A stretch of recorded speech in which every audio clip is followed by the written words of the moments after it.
there's this issue of sex for results in the university, sex for work, Yeah, sex for promotion. yeah, Could that be a contributing factor for the woman or any woman not to open up quickly to her husband? The fear of maybe losing her job, the fear of not getting the grade, could that be a reason for not opening up? Because she said it took her one whole good year for her to open up, because the husband is a family friend as well yeah, too. yeah. And that even made it more difficult because some men might not believe that, but he knows you are my wife, and he still has the guts to say that to you. At times, you might not even be able to predict your husband how he's going to react. His reaction at times might just ruin the whole thing. Some men are so jealous that you never can just predict them when it comes to reacting to things like this. So there are many reasons why you might not want to talk. For example, what you said, there are sexual harassment everywhere. I have my own experience as well. I don't That's think there's nice. any lady that doesn't have. Yeah, That's interesting. You can share yeah. it if you want to. It's up to you. Oh yeah.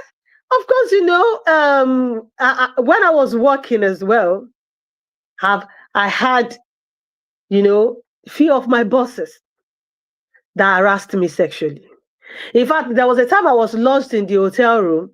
Two of them came to my hotel room. These are bosses that are, how do I describe their position? They've occupied that top position that standing with them and even looking at their face is like facing God. I don't know if you understand what I mean. The fear of saying no is always there. But if you know what you want, because the Nigeria that we are, there are so many things that comes to saying no. Before you say no to this kind of harassment and all of that, you should be ready for the consequences. And that is what is happening to Natasha now. Imagine somebody accusing you of something, instead of a panel to be set and investigation to be made, the next thing she's suspended for 6 months. So if somebody of that high caliber can go through all that, then an ordinary Nigerian, what do you expect? So many people have given in to this kind of things because they could not just afford to lose their job. Some could not afford to graduate with third class or a lower degree. You understand what I mean? Like I was saying, my own experience, I couldn't even look at my boss when he was saying it. I was sitting on the tip of the bed, he was sitting on the chair, and it was like, he wanted this. Even while I was replying him, I was looking at the ground. Because to me, it was as if, is this a joke? Somebody of this caliber coming to my room? And thank God for where I work, really, because there is a no to sexual harassment. You can report that person.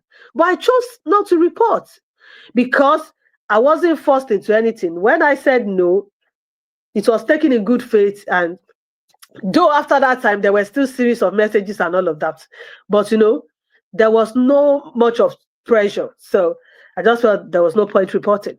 So there are so many things as women that we keep to ourselves. It's not because, and this person knew I was married. But the truth is, they don't care. And that's even more painful, you know, Why do you think the men don't care? because they just want to have fun. It's not as if they love you. It's not as if they have any feelings for you. They just believe they've gotten to a certain level in life where they can just choose to do whatever they like. That's the way I say it. And And do you anybody do can